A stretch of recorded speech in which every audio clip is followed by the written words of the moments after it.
धर्मपुर गांव में सरोजनी नाम की एक औरत अपने बेटे पवन के साथ रहती थी। सरोजनी का पति उसे कई साल पहले छोड़कर जा चुका था। अब उसका एक ही सहारा था, उसका बेटा पवन। सरोजनी अपने बेटे को पढ़ा लिखा कर एक बड़ा आदमी बनाना चाहती थी, इसलिए वो लोगों के घरों में कामकाज करके पैसा कमाती थी। अपनी माँ को दिन रात इतनी मेहनत करती देख एक दिन पवन अपनी माँ से कहता है, माँ, तुम लोगों के घर घर जाकर काम करती हो, ये मुझे बिल्कुल अच्छा नहीं लगता। मैं पढ़ाई छोड़कर कुछ काम ढूंढ लेता हूँ। नहीं मेरे बच्चे, मैं खुद चाहे कितना भी कष्ट उठा लूं, पर तू अपनी पढ़ाई मत छोड़ना। भगवान करे तू पढ़ लिख कर बहुत बड़ा आदमी बने, तेरी बहुत अच्छी नौकरी लग जाए। मुझे तो बस उसी दिन का इंतजार है। पवन हनुमान जी का बहुत बड़ा भक्त था। वो दिन रात हनुमान जी की पूजा करता रहता था। एक दिन वो हनुमान जी के मंदिर में बैठकर प्रार्थना कर रहा होता है तो उनसे हाथ जोड़कर कहता है, बजरंगबली जी, माँ तो मेरी कोई बात नहीं सुनती। मैंने उनको कितना कहा कि अब तुम काम करना बंद कर दो, पर वो मानने को तैयार ही नहीं। अब आप ही बताओ मैं क्या करूँ। पवन को पूरा विश्वास था कि बजरंगबली उसकी माँ को समझा देंगे। ऐसे ही समय बीतता गया और पवन ने भी अपनी ग्रेजुएशन की पढ़ाई पूरी कर ली। फिर वो नौकरी की तलाश में लग गया।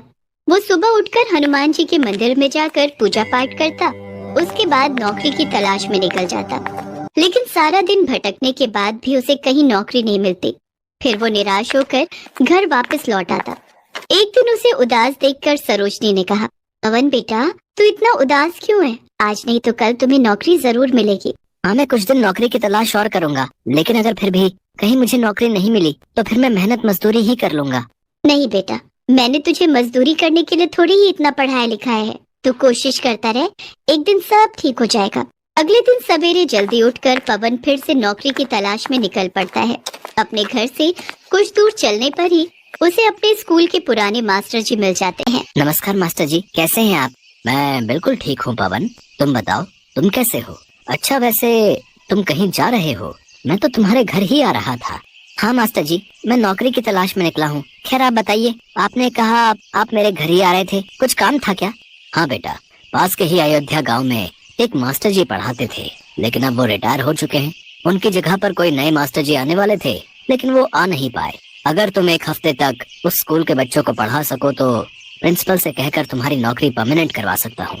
तुम्हारी माँ की हालत देखकर मुझे तुम्हारा ख्याल आया और मैंने तुमसे बिना पूछे ही तुम्हारी बात प्रिंसिपल से कर ली है। अब तुम मेरी जुबान का मान रखो और अच्छे से उस स्कूल में जाकर बच्चों को पढ़ाना शुरू कर दो। ये सुनकर पवन बहुत खुश होता है। आपका बहुत बहुत शुक्रिया मास्टर जी, पर क्या आप मुझे बताएंगे कि वहाँ केवल एक हफ्ता ही क्यों पढ़ाना है? बेटा, वहाँ और भी बहुत से टीचर्स आएंगे, लेकिन जो एक हफ्ता अच्छे से बच्चों को पढ़ा पाएगा केवल उसी की नौकरी पक्की होगी। समझ लो, ये तुम्हारा इम्तिहान है पक्की नौकरी पाने का। जी मास्टर जी, आपका बहुत बहुत शुक्रिया। इसके बाद पवन घर आकर अपनी माँ को सारी बात बताता है। सरोजनी ये बात सुनकर बेहद खुश होती है। फिर वो बजरंगबली के सामने हाथ जोड़कर कहता है, हे बजरंगबली, मुझे ये परमानेंट सरकारी नौकरी दिलवा दीजिए, मैं उम्र भर आपकी सेवा करता रहूंगा। अगले दिन पवन ने अपना इंट्रोडक्शन प्रिंसिपल को जाकर दिया। उसके बाद प्रिंसिपल ने उसको क्लास में पढ़ाने के लिए भेज दिया।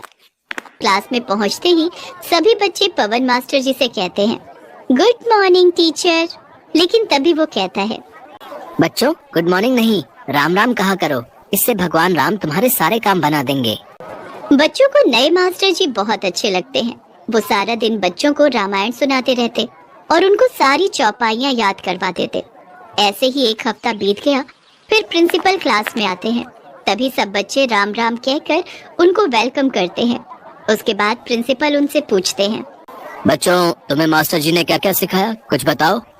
तभी सब बच्चे एक एक करके प्रिंसिपल को रामायण की चौपाइयाँ सुनाने लगते हैं। साथ ही सभी बच्चों को सारी की सारी रामायण मुख जुबानी याद हो गई होती है। ये देखकर वो हैरान होकर कहने लगते हैं, अरे मास्टर जी, आपने तो कमाल ही कर दिया। इतना तो हम कई सालों तक नहीं सिखा पाते जितना आपने एक हफ्ते में सिखा दिया। आपकी नौकरी पक्की हुई। आपका ऑफर लेटर मैं आपके मास्टर जी के हाथ भिजवा दूंगा। आप अपना सामान लेकर आ जाना। अगले दिन सुबह होते ही मास्टर जी पवन के घर पहुंच जाते हैं और उसका दरवाजा खटखटाते हुए कहते हैं, अरे पवन, अरे ओ पवन, दरवाजा खोल बेटा। तभी दरवाजा खोलते हुए पवन बाहर आता है। अरे आप, नमस्ते मास्टर जी, अब इतनी सुबह सुबह कैसे आना हुआ? आइए, अंदर आइए। पवन की माँ चारपाई पर लेटी हुई होती है। नमस्ते बहन जी, क्या हुआ? आपकी तबीयत कुछ ठीक नहीं लग रही। हाँ मास्टर जी, पिछले 1 हफ्ते से माँ बहुत बीमार थी, लेकिन अब उनकी हालत में काफी सुधार है। मुझे माफ कीजिएगा, इसी कारण मैं स्कूल में पढ़ाने नहीं आ पाया। ये सुनकर मास्टर जी हैरान रह जाते हैं। अब ये तुम क्या कह रहे हो? उस स्कूल के प्रिंसिपल ने तो मुझे तुम्हारा ज्वाइनिंग लेटर देते हुए कहा है कि तुम्हारी नौकरी पक्की हो गई है। ये सुनकर पवन हैरान रह जाता है। उन्होंने मुझसे कहा कि पवन ने बच्चों को इतना अच्छा पढ़ाया जैसे कि आज तक कोई पढ़ा ना सका। लेकिन मैं तो वहाँ गया ही नहीं, मैं तो यहीं घर पर रहकर माँ की सेवा कर रहा था। ये कैसे हो सकता है? प्रिंसिपल साहब ने तो खुद मुझसे कहा है कि पवन ने तो बच्चों को राम नाम की बहुत अच्छी शिक्षा दी है। सभी बच्चों को चौपाइयाँ और रामायण याद हो गई है। पर मेरी समझ में नहीं आ रहा कि जब तुम नहीं गए तो वहाँ तुम्हारी जगह कौन गया था, और अब तो तुम्हारी नौकरी भी पक्की हो गई। ये सुनते ही पवन रोने लगा और रोते हुए कहने लगा, ये काम तो मेरे बजरंगबली ही कर सकते हैं। राम नाम की शिक्षा वही दे सकते हैं, और अपने भक्त को जब मुसीबत में पड़े देखा तो उसकी सहायता के लिए स्वयं ही आ गए। ये कहकर वो हनुमान जी की मूर्ति के सामने रोने लगता है। तभी सरोजनी उससे कहती है, मेरे बच्चे, हनुमान जी ने तेरी सारी परेशानी दूर कर दी।